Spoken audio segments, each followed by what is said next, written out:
말씀 잘 들었고요. 그러면 다음 질문 받겠습니다. 뒤쪽에서 한 분 말씀해 주시겠어요? 정리해서 토론의 결과를 말씀해 주시고 질문하시면 됩니다.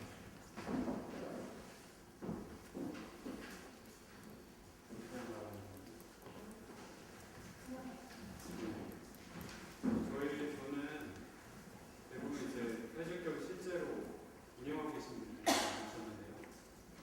선생님 강의를 되게 재밌게 잘 들었는데 실제로 사회적 격을 운영하는 입장에서 말씀해 주신 그 세 가지를 어떻게 접목해야 되는지 그 부분에 대해 나같이 궁금증이 있었습니다. 제가 대답할 수 있을지 심히 의심스럽습니다.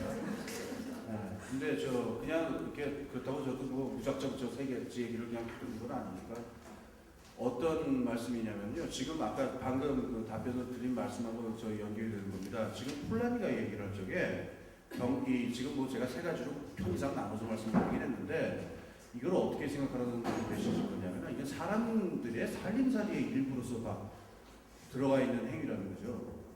그렇기 때문에 어떻게 되냐면은 일하는 사람이 왜 일을 하고 싶어 하는지, 어떨 때 일을 하고 싶어 하는지, 그 다음에 이걸 향유할 사람은 어떤 이유에서 삶의 어떤 이유 때문에 이걸 하는 것인지, 그 다음에 그래서 이 이 전체를 조직할 때는 어떤 형태가 가장 이상적인지, 이런 것들을 세 번째로 말씀드린 우리가 어떤 가치를 소중해야 되는가라는 건 영혼의 문제들이 있잖아요. 이런 것들을 종합적으로 생각해서 만들라라고 하는 게 메시지거든요.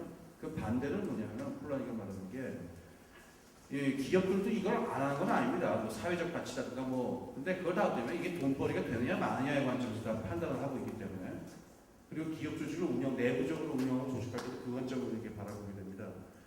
제 생각에는 그러니까는 어떤 구체적인 문제들이 닥쳤을 적에 분명히 그럴 겁니다.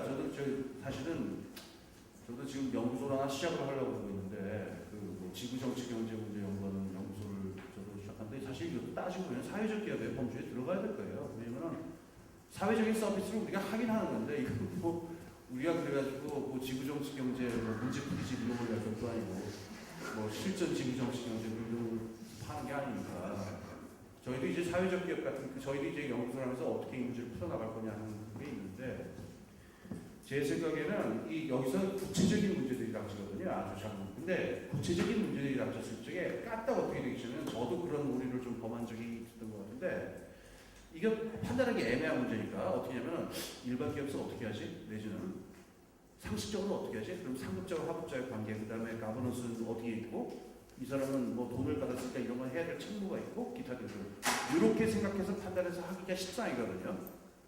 그럼 어떻게 되면 이제 분위기 험악해집니다.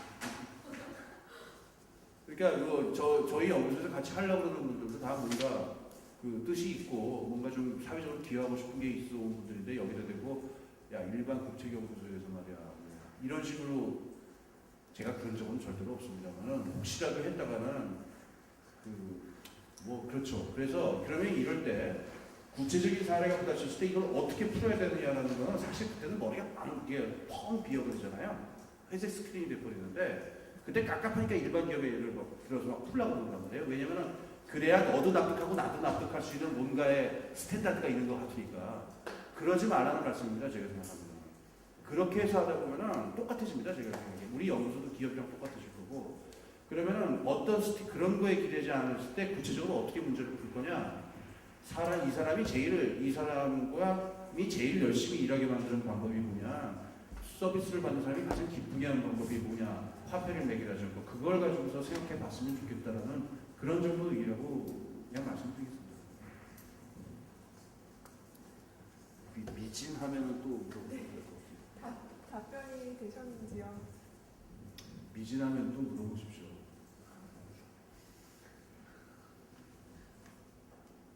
그러면 한 바퀴 돌고. 네, 그 다음 주 어느 분이 발표하시겠습니까?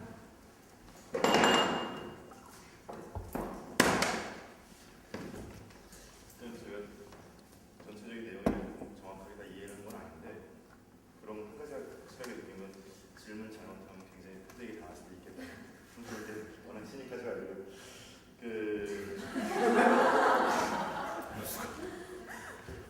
아무튼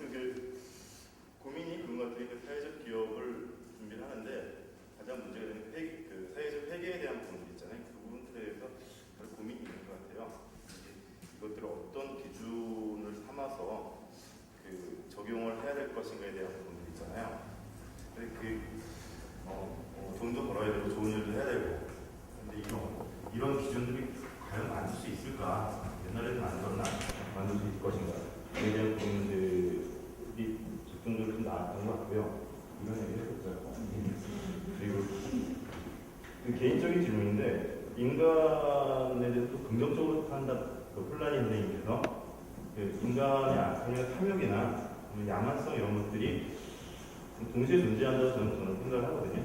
그냥 사회도 마찬가지고. 그랬을 때 그 어떤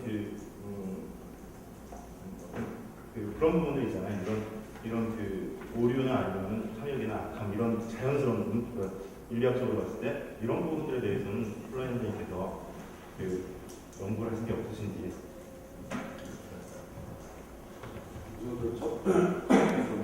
첫 번째 부분을 좀 말씀드리면요. 우선 전제되는 게 저 사회적 개혁의 하나도 모릅니다. 그러니까 거기에 관계된 몇 개 논문하고 그거를 시작한 사람이 있어요. 윌리엄 캅이라고 하는 사람이 있어요. KAPP. 이 사람이 소셜 포스트라고 하는 게 이런 사람이고 제가 좋아하는 사람이죠.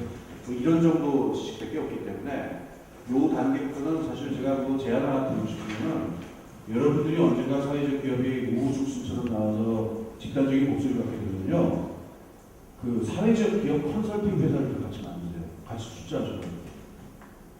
왜냐하면 이거 생기기 전에는 우리 계속 저거에 휘둘립니다. 계속 와가지고 저 빨리 저 재무제표 내놔라 이 소리에 휘둘릴 수가 있기 때문에 사회적 기업은 생존하는 방식도 달라요. 일반 기업하고. 그리고 이걸 조직하는 방식도 달라요. 모든 게 달라지기 때문에 여기에 대해서 어떤 스탠다드를 계속 만들어 나가기 위해서는 그걸 계속 모니터하고 대화하는 중간에 어떤 그 허브랄까요? 그 소통의 허브 같은 게 있어야 되는데 제 생각에 그 컨설팅 저거를 만들어야 된다고 생각합니다. 그걸 전제를 해서 말씀드리겠습니다. 사회적 회계는요, 그 아주 단순하게 아주 무식하고 단순한 차원에서 얘기하면요, 항목에 따라 가중치를 줄 수도 있습니다. 이를테면 고용을 목적으로 하는, 그러니까 일자리 창출을 정말 무식하게 일자리 창출 하나를 위해서 뛰는 사회적 기업이 있다 보면 거기서 인건비를 지출된 돈은 그냥 비용으로 잡으면 안 돼요.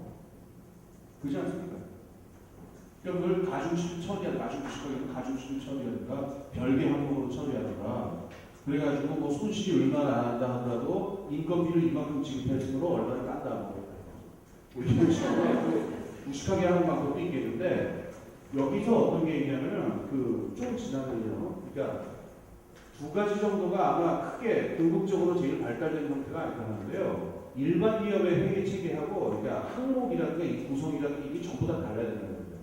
뭐 일반 기업 회계 체계를 여러분도 이제 많이 공부를 하시게 될 텐데 그게 복식분기 체계라고 하는 게 그걸 보면 들어오고 나간 게 어떻게 되느냐예요. 그걸 찾는 거예요. 그 14세기에 그 19세기 우리가 저기 있어라 바치올리라고 하는 그 수고스님이 있는데 이 복식분기 왜 만들었냐면 우주라고 하는 건 공술의 공수거다라고 하는 걸 천이상학적으로 증명하는 게 있는 철학적으로 만들었어요. 그래갖고 차별되면 더하면 항상 제로가 된다고.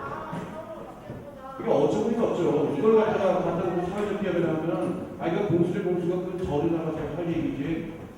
공수의 공수가 하면 안 되죠. 공수의 공수가 남아야 사람이 살죠. 그러니까는 그 복식분기 체계가 아니라 다른 분기 체계라고 하는 걸 만들었으면 좋겠다는 게 있고 두 번째 어떻게 얘기하면요. 사회적 회계에서 뭐가 필요할까는 질적 평가가 필요해요.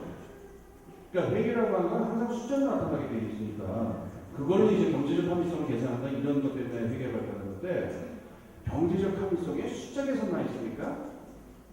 그건 아니죠. 이를테면 우리 상품백화점 불러주고 저 성수기에 불렀을 때 GDP를 불렀어요. 그것 때문에. 그잖아요. 건물 세우셔야 되고 다 세우셔야 되니까 경제 성장에 인조를 한 건데 그 만세 부를 일 아니잖아요.